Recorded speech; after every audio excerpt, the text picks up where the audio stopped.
النت دلوقتي بقى مليان فرص أكتر من أي وقت فات. كل يوم بيظهر طرق جديدة تقدر تبدأ بيها مشروعك وتحقق دخل ثابت وتكسب حرية أكبر في شغلك وفي حياتك. بس وسط كل الطرق دي في نموذج واحد بدأ ياخد الصدارة ويسيطر على السوق بشكل ملحوظ. النموذج ده هو الساس أو السوفت وير از سيرفيس. سواء كنت رائد أعمال بتدور على فكرة مربحة أو فريلانسر نفسك تعمل مصدر دخل جانبي أو حتى شخص مهتم بعالم البيزنس وبتفكر تسيب الوظيفة التقليدية وتشتغل على مشروعك الخاص، الفيديو ده معمول ليك. في فيديو النهاردة هنتكلم عن يعني إيه الساس ببساطة، ليه هو النموذج الأقوى دلوقتي في السوق الرقمي، وإزاي ممكن تبدأ مشروع الساس الخاص بيك حتى لو مش مبرمج أو ما عندكش خبرة تقنية كبيرة. فلو أنت مهتم بكل الكلام ده، كوباية القهوة بتاعتك ويلا بينا. قبل ما نتكلم عن ازاي تبدأ لازم نفهم يعني ايه ساس. الساس هي اختصار ل Software as a Service. طب يعني ايه الكلام ده؟ يعني بدل ما تبيع البرنامج بتاعك لواحد يدفع لك مرة وخلاص زي ما كان بيحصل زمان، لا، انت بتقدم البرنامج ده كخدمة مستمرة والمستخدم بيفضل يدفع لك عليها اشتراك سواء كان كل شهر او كل سنة. يعني بدل ما العميل يشتري البرنامج ويحطه على جهازه، هو بيستخدمه اونلاين من خلال المتصفح او الابليكيشن.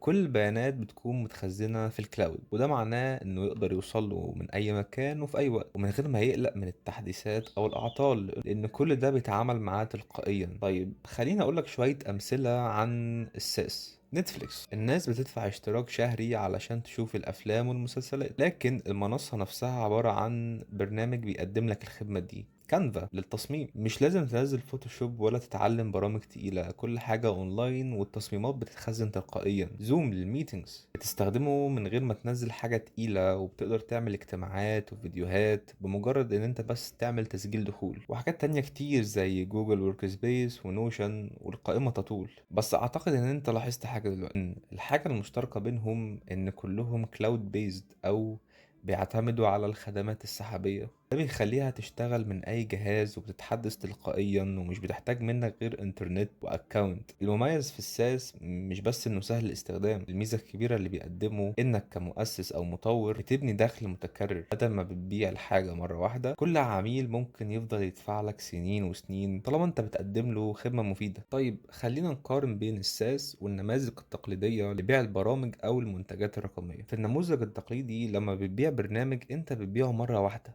العميل بيدفع لك وبياخد النسخة وخلاص العلاقة خلصت. يعني لو عايز تكسب أكتر لازم تبيع لعميل جديد كل مرة من الأول. بس مع الساس الموضوع مختلف تماما، بتقدم البرنامج بتاعك كخدمة باشتراك شهري أو سنوي، بيكون عندك دخل شهري ثابت ومستمر. يعني مش لازم تفضل تحاول تجيب مبيعات جديدة طول الوقت، كل شهر بيجيلك دخل تلقائي من العملاء موجودين، وده بيديك علاقات طويلة مع العملاء. يعني بما ان العميل بيشترك في خدمتك فانت بتبني علاقة مستمرة، وده بيساعدك تطور المنتج بشكل مستمر حسب احتياجاتهم وتحافظ عليهم لفترة اطول. ده كمان بيديك قابلية للتوسع السريع، لان البرنامج سحابي، يعني تقدر تضيف الاف المستخدمين من غير ما تحتاج ان انت توزع اجهزة او نسخ. كل اللي انت هتحتاجه هو سيرفر اقوى وخطة تسويق كويسة. والميزة الاهم حاجة اسمها ال MBR او ال Monthly Recurring Revenue، يعني الايراد الشهري المتكرر. وده بيكون مؤشر كويس لاي مشروع ساس، لانه بيديك رؤية واضحة لحجم دخلك الشهري ويساعدك ان انت تخطط للنمو والتوسع بثقة. فبدل ما تعيش على البيع العشوائي وتبدأ من الصفر كل شهر، الساس بيخليك تبني بيزنس مستقر يدخلك فلوس حتى وانت نايم طالما الخدمة شغالة والعملاء راضيين. وعشان كده كتير من المستثمرين والشركات دلوقتي بيشوفوا إن الساس هو المستقبل، مش بس لأنه مربح لكن لأنه مستدام وقابل للتطوير وبيبني قيمة على المدى الطويل. طيب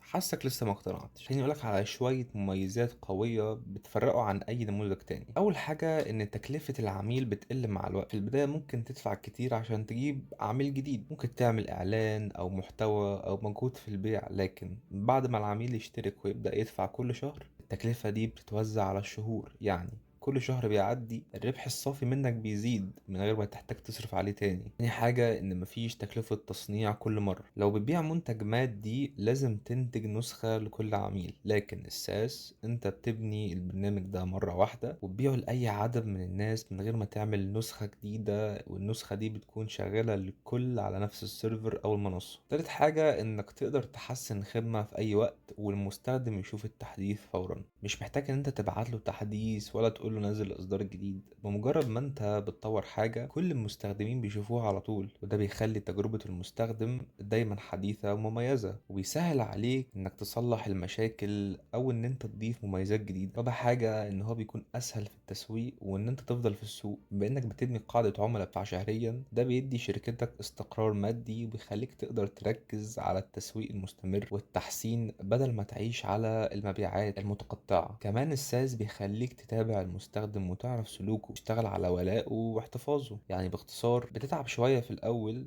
عشان تبني المنتج وتعمل التسويق وتجيب أول مجموعة عملاء، بس بعد كده الدخل بيفضل يجي لوحده كل شهر. طالما خدمتك شغالة والعميل مبسوط هيفضل يدفع. هو ده حلم أي شخص بيفكر في مصدر دخل مستقر على الإنترنت. طيب دلوقتي السؤال المهم، ازاي ابدا مشروع ساس حتى لو انا مش مبرمج؟ بص، انا فاهم ان من اكبر العقبات اللي بتخلي ناس كتيره تتردد ان هي تخش في مشروع ساس او انا مش مبرمج، هل ده معناه ان الباب مقفول قدامي؟ الاجابه بكل بساطه لا. النهارده مش لازم تكون مبرمج عبقري ولا خبير تقني عشان تبدا ساس، ان في ادوات جديده اسمها النو كود بقت قويه جدا تقدر من خلالها تبني منتجات كامله من غير ما تكتب ولا سطر كود. من اشهر ادوات النو كود الا وهي بابل، تقدر تبني بيها تطبيق ويب متكامل فيه داتابيزز وواجهات تفاعليه كتيره. جليد مثالي لو عايز تبني تطبيق موبايل بسرعه من جوجل شيتس. سوفتر ممتاز لو بتبني داشبورد او بوابه عضويه فوق. الادوات دي بتوفر لك كل حاجه: التصميم، قواعد البيانات، التفاعل مع المستخدم، الدفع،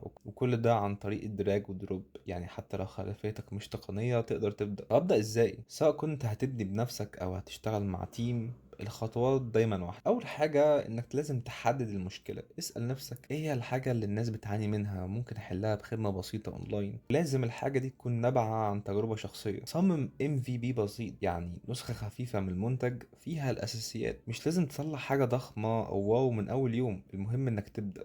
اختبر السوق بسرعة، نزل المشروع لمجموعة صغيرة من المستخدمين، اسمع رأيهم وشوف ايه اللي بيشتغل وايه اللي محتاج تعديل. ولما تتأكد ان كل حاجة مظبوطة ابدأ حملات تسويق مبدئية، سواء بإعلانات أو محتوى على السوشيال ميديا، أو حتى إنك تبعت رسائل مباشرة لجمهورك المستخدم. طب لو انت مبرمج الموضوع هيكون اسهل بكتير. تقدر تستخدم ستاك خفيف زي النكست جي اس لواجهة المستخدم، فاير بيز للتخزين والمصادقة، وقواعد البيانات، كل الباك اند. عموما الموضوع بقى اسهل من اي وقت. بدل ما تضيع وقتك انك تعمل اعدادات تقيلة تقدر تركز على بناء القيمة للمستخدم. باختصار المفتاح هنا مش انك تكون خبير، المفتاح انك تبدأ بحل بسيط لمشكلة حقيقية وتطور فيها واحدة واحدة. انا اعتبر كده خلصت الكلام، خليني بس اديك شوية نصايح لبعض التحديات اللي هتواجهك وانت بتبني مشروع اساسي. اول حاجة، الدعم الفني مهم جدا. العملاء مش هيكونوا بس عايزين خدمة شغالة، يعني لو حصل اي مشكلة هيكونوا محتاجين رد سريع وحل واضح. الحل انك تحضر FAQs او الاسئلة الشائعة تشرح فيها الحاجات الاساسية، انك تستخدم ادوات زي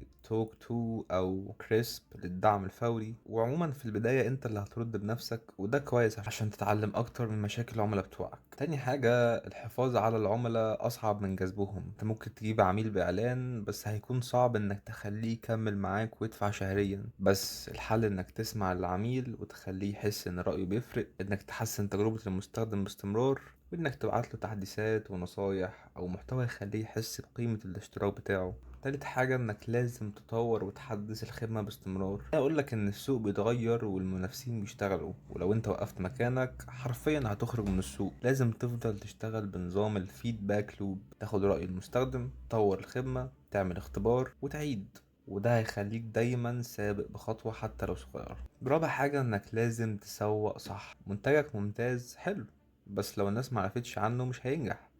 الحل انك تشتغل على الاس اي اوز، خليك ظاهر في جوجل لما حد يدور على الحل اللي بتقدمه. استخدم السوشيال ميديا بحكمة، شارك قصص، محتوى تعليمي وامثلة حقيقية. ابني كوميونيتي صغيرة حوالين المنتج بتاعك، سواء كانت جروب فيسبوك او قناة على اليوتيوب او حتى ديسكورد. ونصيحة أخيرة، ابدأ بحاجة صغيرة وحل بسيط لمشكلة واضحة. لو الناس بدأت تستخدمها ومبسوطة منها ساعتها تقدر تطور وتبني عليها وتكبر واحدة واحدة. وما تنساش إنك تكون عندك نسخة كاملة من أول يوم. الخلاصة إن الساس مش سحر، بس هو من أقوى طرق الدخل اللي ممكن تبدأ بيها على الإنترنت. قولي في الكومنتات هل فكرت تبدأ بساس، ولو عندك فكرة شاركها معانا. وما تنساش اللايك والاشتراك وشارك الفيديو مع أي حد مهتم بالنوع ده من الفيديوهات. يلا سلام.